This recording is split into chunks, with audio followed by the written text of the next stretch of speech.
Կամ որ ասեք Լևոնին են շատ քննադում։ Լևոնի ծրագիրը այսօր մարդիկ կերազեին, բայց վեկալել են ասում են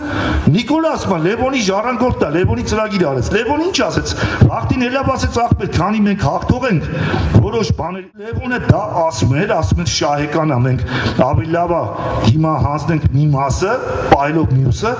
բայց Նիկոլը հանդես եկավ Քոչարյանը սերժական դիրքերից, տարավ պատերազմի հրահրեց պատերազմ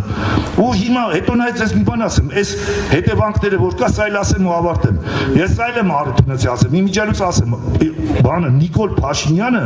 ավելի ճիշտ Հայաստանը հանձինեց Նիկոլ Փաշինյանին։ Ճանաչվել է միջազգային հանրության կողմից ագրեսոր,